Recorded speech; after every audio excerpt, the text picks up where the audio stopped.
आज मैं आप सभी का वेलकम करता हूं स्पोर्ट्स डिपार्टमेंट की इस प्रेस ब्रीफिंग में। मेरे साथ में जॉइंट डायरेक्टर स्पोर्ट्स मोजिद साहब भी हैं। हम ये बताना चाहेंगे कि एक तो हम सब के लिए बड़ी खुशी की और गर्व की बात है कि हम पहली बार लद्दाख में खेलो इंडिया विंटर गेम्स करने जा रहे हैं। ये लद्दाख में पहली बार कोई नेशनल लेवल का इवेंट हो रहा है जिसमें लगभग 1200 को के करीब इसमें इंडिविजुअल पार्टिसिपेट कर रहे हैं। जिसमें जो हमारे गेम्स होंगे उसमें लगभग 600 के करीब इसमें लोग पार्टिसिपेट कर रहे हैं। इसमें 15 स्टेट और यूनियन टेरिटरी से इसमें लोग पार्टिसिपेट कर रहे हैं। और ये हम सब के लिए भी एक काफ़ी एक बड़ी अपॉर्चुनिटी है, हम लद्दाख को शोकेस करें नेशनल लेवल के ऊपर।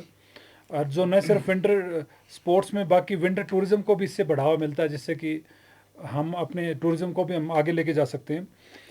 ये जो गेम इस साल हम ऑर्गेनाइज कर रहे हैं, इनमें जो लोगो है वो भी, उसमें भी लद्दाख के काफ़ी कंपोनेंट है। जैसे माउंटेन्स को दिखाया गया है, इसके अलावा हमारे आइस हॉकी को दिखाया गया है, उसके अलावा शांति स्तूपा है, और जो बुद्धिस्ट कुछ और भी इसमें जो लोकल लद्दाख को लेके जो भी चीज़ें वो सब दिखाई गई हैं।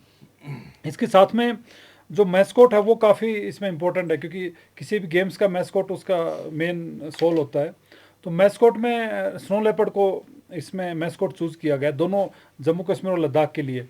और अगर वैसे भी बात की जाए तो जो स्नो लेपर्ड का जो पॉपुलेशन है वो लद्दाख में सबसे ज़्यादा पूरे इंडिया में, तो ये उसको भी हाईलाइट करता है, इंपॉर्टेंस ऑफ स्नो लेपर्ड।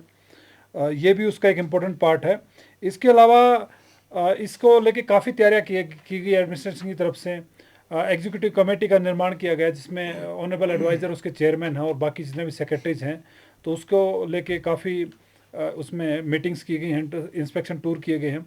ये 3 लोकेशन पे हमारे खेलो इंडिया विंटर गेम्स होंगे, जिसमें पहला location NDS ice hockey ring है, दूसरा गोपुक्स रिंग, और तीसरा लद्दाख स्काउट रेजिमेंटल सेंटर का आइस हॉकी रिंग। तो इन तीनों में आइस हॉकी मैचेस भी होंगे, मेन और वीमेन, और उसके साथ में आइस स्केटिंग, शॉर्ट्स ट्रैक और लॉन्ग ट्रैक। तो ये सारी एक्टिविटीज़ इसमें की जाएंगी। और हम एज ए डिपार्टमेंट और एज ए यूटी लद्दाख और एज ए लद्दाखी, हम सबको मिल के इन गेम्स को सक्सेसफुल बनाना है, जिससे कि हम लद्दाख का एक अच्छा नाम पूरे देश में हम कर सकें, और लद्दाख को एक नेशनल मैप के ऊपर हम लेके आ सकें, जिससे कि लद्दाख के बारे में सबको पता हो। जो भी प्लेयर यहाँ से वापस जाएं, वो न सिर्फ एज ए प्लेयर वापस जाएं, बल्कि एक लद्दाख के फ़ैन होकर वापस जाए। तो खेल इंडिया को लेके मैं यही आपको बताना चाहूँगा। इसके अलावा अगर कोई भी जो बाकी डिटेल्स हैं डिपार्टमेंट की, डिपार्टमेंट ने पिछले सालों में क्या काम किया, तो उसको लेके मोज़ेद साहब इसमें डिटेल में बताएंगे, इसमें चाहे इंफ्रास्ट्रक्चर हो या बाकी चीज़ें। Thank you sir. ओवरऑल जो youth services and sports department है, उसके जो कुछ हमने जो पिछले साल या 2 साल में हमने जो भी प्रोग्राम किए हैं उसके बारे में थोड़ा बताना चाहूँगा। एलोकेशन की बात करें अगर हम इंफ्रास्ट्रक्चर की, तो इस साल हमारे पास 88.66 करोड़ है। 88 करोड़ 66 लाख का इस साल का बजट है जो ऑन गोइंग है। और जो हमारे 19 नए वर्क्स हैं उनके भी 110 करोड़ है। तो ये तो होगा इंफ्रास्ट्रक्चर का। इसके बाद जो हम अलग अलग टूर्नामेंट्स करते हैं उसमें हमारे 5 करोड़ है। और इसी तरह हम इक्विपमेंट जो हमने लाए हैं वो 8.40 करोड़ का लास्ट ईयर लाया था और इस साल 2.5 करोड़ का है। और इसके अलावा जो हम डेपुटेशन भेजते हैं प्लेयर्स को नेशनल और इंटरनेशनल में, उसका भी हम डिटेल बताएंगे। कुछ अचीवमेंट बताना चाहूँगा जो हमने स्टेट में हमारे जो प्लेयर्स ने लाए हैं। एक तो रिसेंटली हमें स्टेट अवार्ड में 2 कैटेगरी में 2 लोगों को हमें स्टेट अवार्ड मिला है, एक पद्मा छरोल और एक शहनाज परवीन। इसके साथ ही हमारे विलायत अली ने 67 नेशनल स्कूल गेम्स में सिल्वर लिया है। इसके साथ शहनाज परवीन और टशी टुंडुब ने वर्ल्ड यूनिवर्सिटी गेम्स चंगडू में जो हुआ था उनमें पार्टिसिपेट किया है। और आइस हॉकी टीम जो है पिछले साल इंडिया ओशनिक जो था उसमें हम सेमीफाइनल में पहुंचे हैं। तो इसके अलावा जो हमने अपने डिपार्टमेंट का जो कुछ किया है, जो एक चीज़ मैं ज़रूर कहना चाहूँगा कि हमने 219 पीईटीज़ को हमने रिफ्रेशर कोर्स के लिए भेजा है ना इसमें। और इसके अलावा जो हमने इंटर स्कूल टूर्नामेंट्स किए हैं, जैसे अलग अलग स्कूल में, फिर सीसी आर्चरी कप, जो क्लाइमेट कप किया है।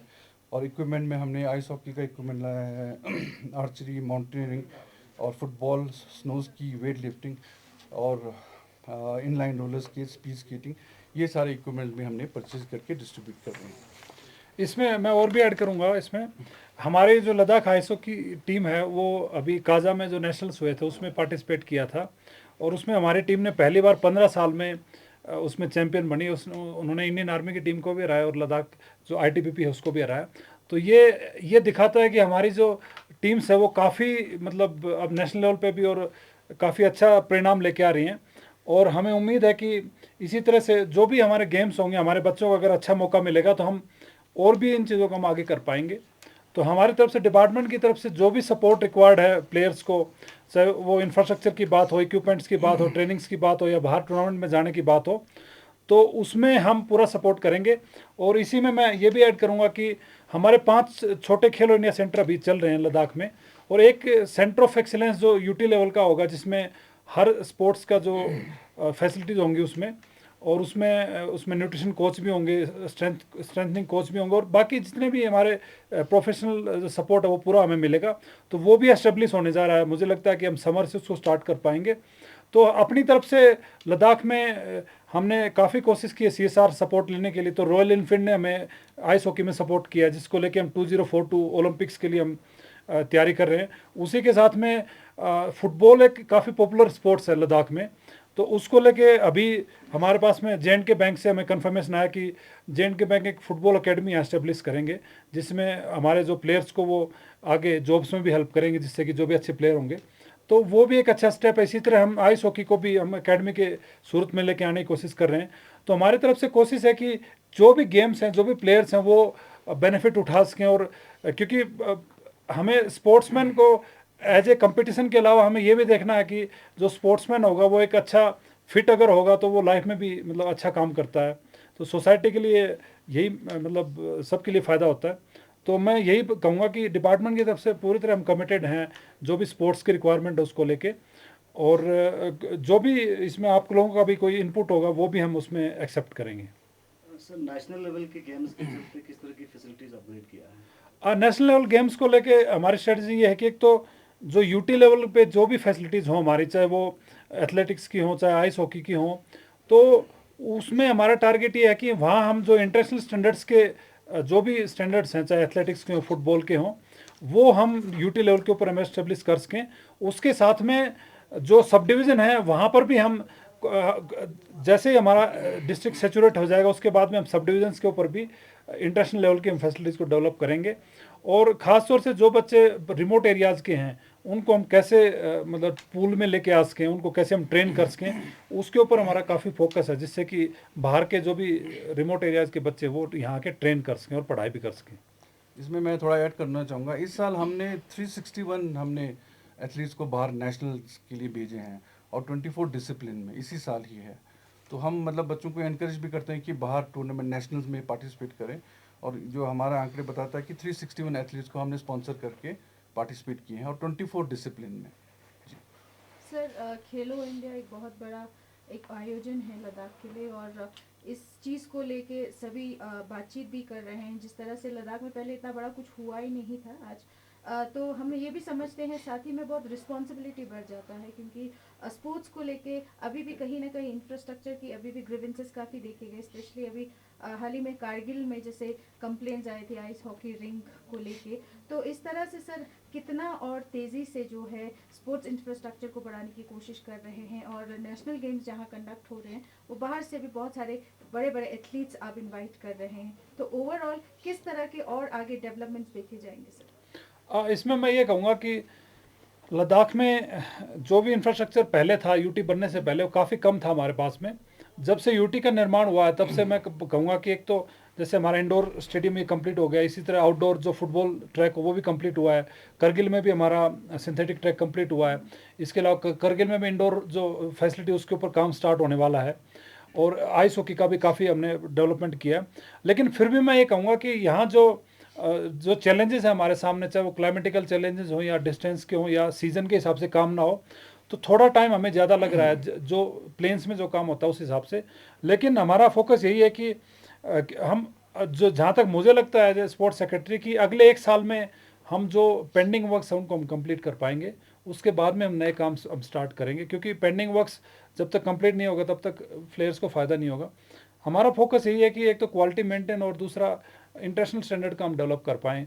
तो उसके ऊपर काफ़ी काम चल रहा है और एसोसिएशन है जितनी, उनसे भी हम फीडबैक लेते रहते हैं। लेकिन हमारी तरफ से पूरा मेहनत है कि हम इसी तरह जो सामने जो हमारा एनडीएस है इसमें भी लैंडस्केपिंग का काम, पार्किंग का काम या क्रिकेट का भी है इसमें, तो वो सारा काम भी इस साल में शुरू हो जाएगा। अभी उसका टेंडर भी अलॉट हो चुका है, वो भी काम स्टार्ट हो जाएगा। इसी तरह जो स्पोर्ट्स हॉस्टल है वो हमारे इस साल कंप्लीट हो जाएंगे सारे, कारगिल में भी और लेह में भी वो सारा कंप्लीट हो जाएगा। सिंथेटिक ट्रैक और ये सारी चीज़ें हमारी कंप्लीट हो चुकी है, इसमें भी बाकी फैसिलिटीज़ भी हमारी कंप्लीट हो जाएंगी। तो हमारी कोशिश है कि हम पेस को बढ़ा सकें, जितना भी डेवलपमेंट है तो उसके ऊपर हम काम कर रहे हैं। और इस साल मुझे उम्मीद है कि काफ़ी हमारे जितने भी स्पोर्ट्समैन हैं उनको काफ़ी फैसिलिटीज़ इस साल हम दे पाएंगे। सर रिसेंटली कारगिल में आइस हॉकी प्लेयर्स ने वर्ल्ड प्लेइंग सरफेस को लेकर कंसर्न दिखाया है, गवर्नमेंट इसे कैसे एड्रेस करेंगे? इसमें मैं ये कहूँगा कि जो इंसिडेंट कारगिल में हुआ है वो, उसमें दो चीज़ें हैं। एक तो ये है कि उसको बिना प्रॉपर तैयारी के मतलब डिपार्टमेंट ने उसमें जो भी गेम स्टार्ट किया तो वो नहीं होना चाहिए था। और दूसरा, हम लोकेशन को चेंज कर सकते हैं, चाहे हम द्रास में करें या पश्चिम में करें। तो वो एक डिस्ट्रिक्ट लेवल के ऊपर एक लापरवाही की है इन्होंने, तो उसको हम डिपार्टमेंटली हम इंक्वायर कर रहे हैं उस चीज़ को, और उसके ऊपर एक्शन भी लेंगे। लेकिन मैं फिर भी कहूँगा कि जब तक हमारे पास में इंडोर फैसिलिटी नहीं होंगी हम आउटडोर पे डिपेंड नहीं कर सकते, क्योंकि टेम्परेचर का भरोसा नहीं है। तो इसीलिए हमारी कोशिश है कि दोनों डिस्ट्रिक्ट में 24/7 आइस हॉकी रिंग्स को हम कंप्लीट कर सकें। ले का भी हमारा टेंडर अभी मतलब हमने किया हुआ है, वो भी मुझे उम्मीद है कि अगले 1-2 महीने में हम काम स्टार्ट कर पाएंगे उसमें। इसी तरह हम करगिल में भी जल्दी हम आइस हॉकी रिंग इंडोर बनाएंगे, तभी जाके हम इन्वायरमेंट का जो चैलेंज है उसको दूर कर सकते हैं। तो उसके ऊपर हम फोकस करेंगे। हाँ, ये करगिल वाला जो है ना, वो जो अभी हमने सरफेस जो तैयार किया वो मतलब टेम्परेरी किया था, क्योंकि हमारा जो मेन स्टेडियम है उसका सिर्फ छत लगना था, वो हमें इस साल कॉन्ट्रैक्टर दे नहीं पाया। सो अगले साल तो मतलब अप्रैल मई में ही तैयार हो जाएगा एक तो वो रिंग। जो दूसरा आपका जो एयरपोर्ट के सामने है उसका छत लग गया है, पूरा स्ट्रक्चर रेडी है, अब उसमें चिलिंग प्लांट लगाना, उसका हम टेंडर कर रहे हैं। और ये तो सिर्फ हमने मतलब इस साल वो कॉन्ट्रैक्टर ने नहीं दिया तो इसलिए हमने थोड़ा एक्सपेरिमेंट किया। इसके बावजूद हम दराज में भी हमने एक्सप्लोर किया है, और हमने ये क्या कहते हैं आपके पश्चिम में भी हम जाके देखे, लेकिन आइस फॉर्म नहीं हुआ इस साल, मतलब मुश्किल हो गया था। तो ये वन टाइम है, इसके बाद कोई ऐसा कंप्लेंट नहीं आएगा। सर स्पीड स्केटिंग और आइस हॉकी जैसे बच्चे, अभी स्कोप बहुत अच्छा है, खेलो इंडिया हो रहा है और इंटरनेशनली भी रिप्रेजेंट कर रहे हैं। तो गुपुक्स एक ऐसा जगह है जहाँ वो प्रैक्टिस करते हैं, छोटे छोटे बच्चे भी। और क्लाइमेटिक कंडीशन ऐसा है कि वहाँ पे फॉर्मेशन अच्छा नहीं हुआ है। और हाल ही में बसगो नीमो वाले में ऐसे कोई इंसिडेंट आया जहाँ बंद करना पड़ा क्योंकि रिस्क था। तो हम ये पूछना चाहेंगे आपसे कि एक 365 डेज जहाँ प्रैक्टिस कर पाए, तो ऐसा क्या इनिशिएटिव है सर? ये काफ़ी पुराना डिमांड है लद्दाख में कि इंडोर आइस हॉकी रिंग हो। तो इसका हमने काफ़ी मेहनत की है इसमें, क्योंकि इसमें छत का काम तो आपको दिख रहा है कि छत का काम इसमें चल रहा है। इसके अलावा जो मेन पार्ट है इसका, जो मैकेनिकल चिलिंग है, जिससे कि हम समर में भी हम इस गेम को कर सकें, तो उसके लिए हमने टेंडर किया हुआ। लेकिन लद्दाख में उसका पार्टिसिपेशन कम है तो उसको हमने दोबारा भी किया है। लेकिन हमें उम्मीद है कि हम उसको शॉर्ट आउट कर लेंगे उस इश्यू को। और जहाँ तक मुझे उम्मीद है कि हम इस प्रोजेक्ट को लगभग अगले 6 महीने में हम इस प्रोजेक्ट को कंप्लीट कर पाएंगे इन ऑल रिस्पेक्ट्स। तो उसके बाद में प्लेयर्स समर में प्रैक्टिस करेंगे, दिन में भी रात में भी, तो उससे फिर काफ़ी प्लेयर्स को हेल्प मिलेगा उससे।